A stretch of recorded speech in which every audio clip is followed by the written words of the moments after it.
My name is Reg Young from Doran Place, Tumbyumby. Originally born and bred in Gosford. Young Street, Gosford, is named after my grandmother, which is unique for the family. My dad and three other brothers were in the First War. Both Uncle Henry and Dad both won a military medal, which is unique for two brothers who win a military medal. This is what they said anyway in the paper those days. Born and bred with the old town.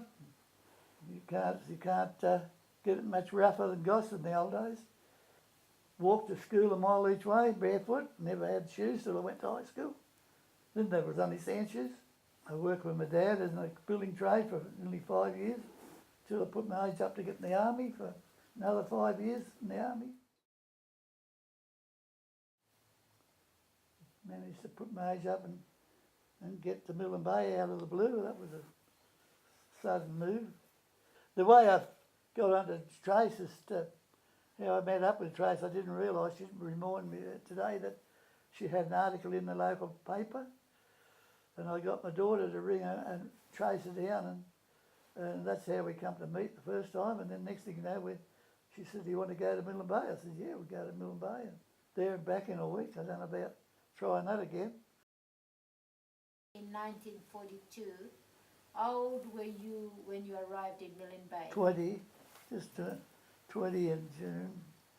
That's your real age? No, that was my age, 20. Okay. 19 years and 2 months or whatever, 20. When did the Japanese arrive? We took about 5 days to get there by boat, but they arrived the next night, the night after we got there.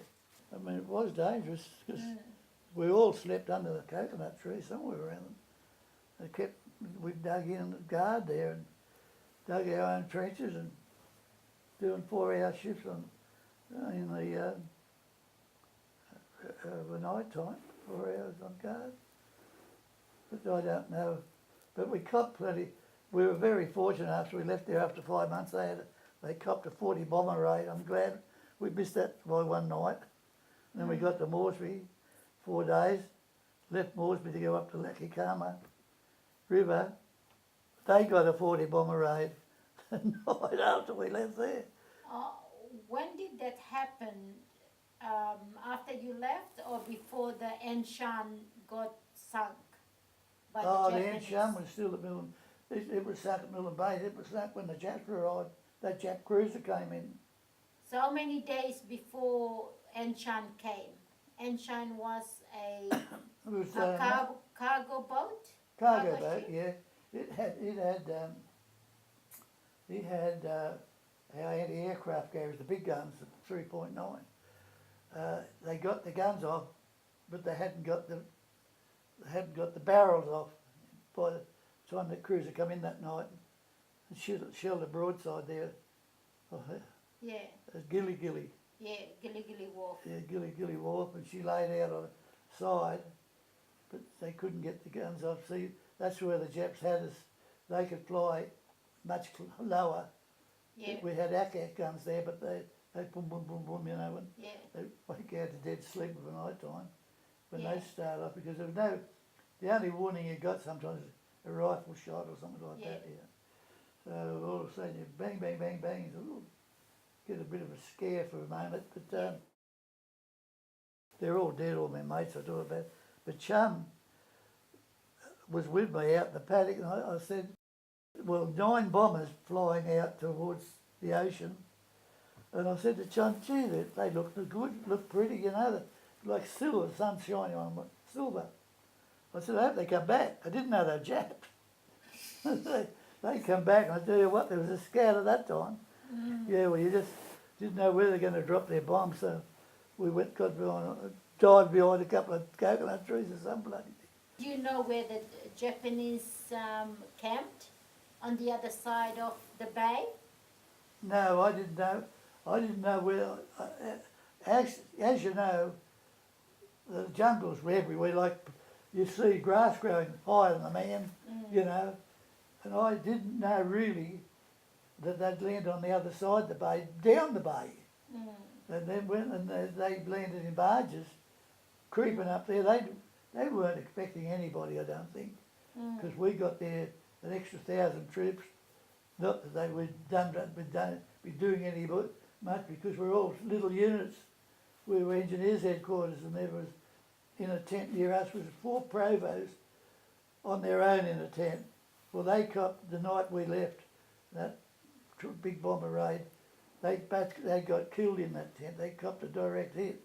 Now we used to say, they hear the bombs coming, whatever. Oh, they're not after us.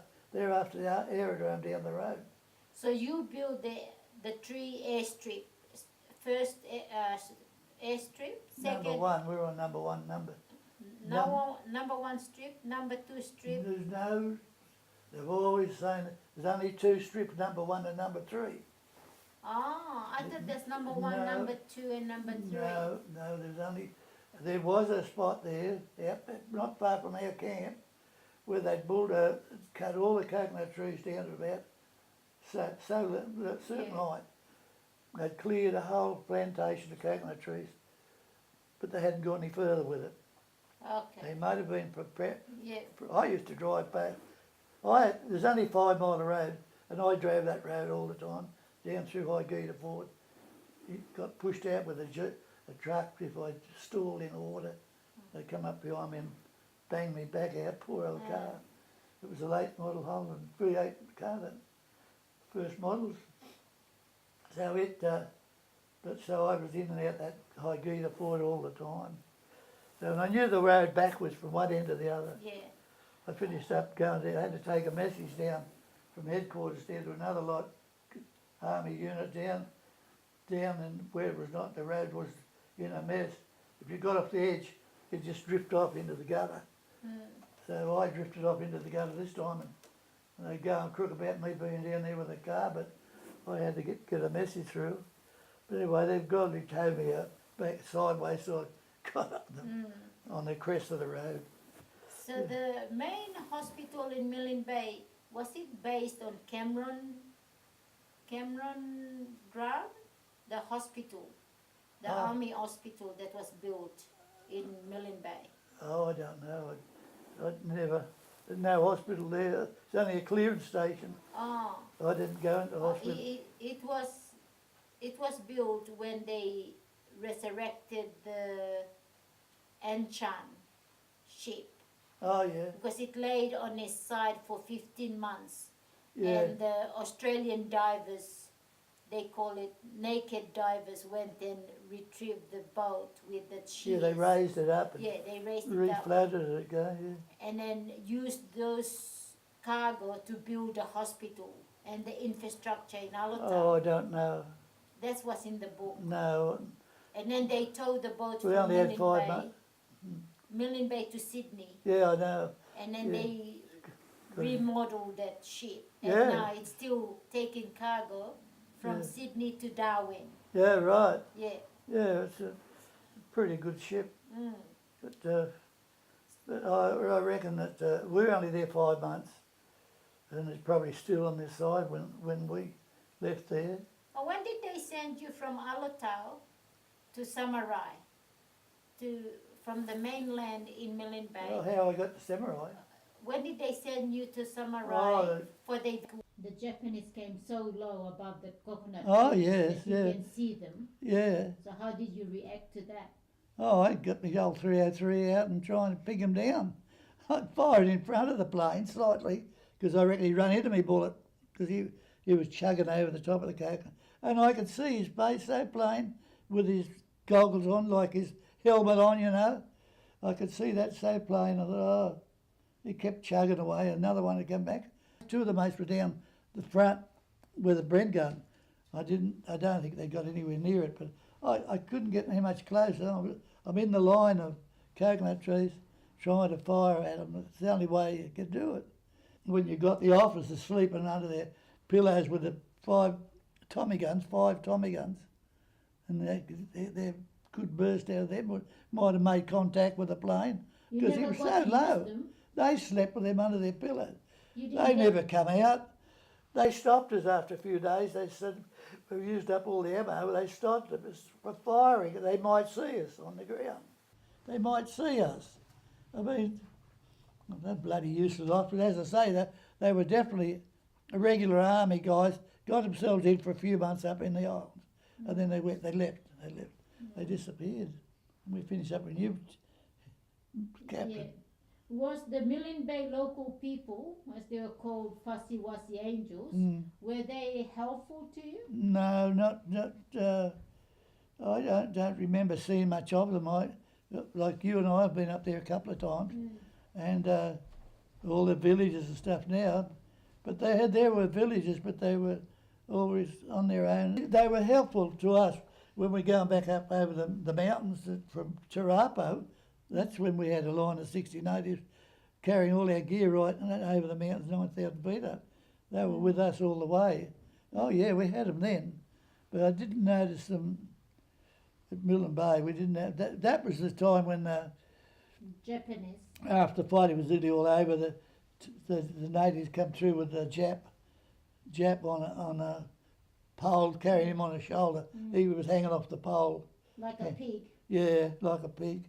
And they decided to have a break, and they said something or other, and dropped him on the broad of his back. But he looked half starved.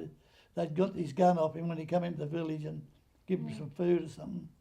Then they loaded it. And he was going through our camp back over to headquarters, just up in the drunk there somewhere. Yeah, that was the only other Jap I saw there was we were waiting at the edge of the number 3 strip, and the planes come in.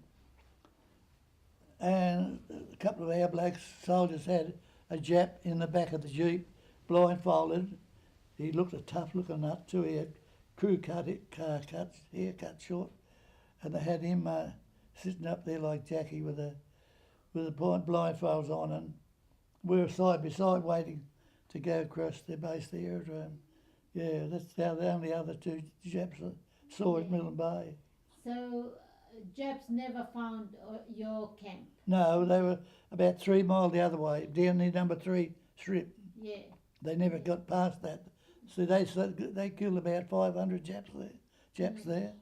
No, they never got past that. Yeah. There might have been a few stragglers because these natives brought one in themselves. But I'd say they never got past that. See, they didn't. I don't know how lucky it can be. If they'd known where we landed, like at that Gilly. Yeah. There was no wharf there. It was just a made-up wharf. Yeah. Well, they didn't know we were there. See, when they landed in barges down they come around from the other side of the island in barges, and they making they had lights on. They didn't know anybody was around. Yeah, you know why? No. I just learned from the locals that they confronted the villages, and the local people knew where you were. They lured them in another side of the island of where your camp is. Yeah. So they never got to there. And when Japanese realized that they were taking them off course Yeah, I believe from that. the direction, so normally the women, they cut their breast off Oh, while they were still alive. And pigs. they told them, take us to the Australian camp. Yeah. And the women wouldn't take them where the Australian camp is. They kept on showing them a wrong direction.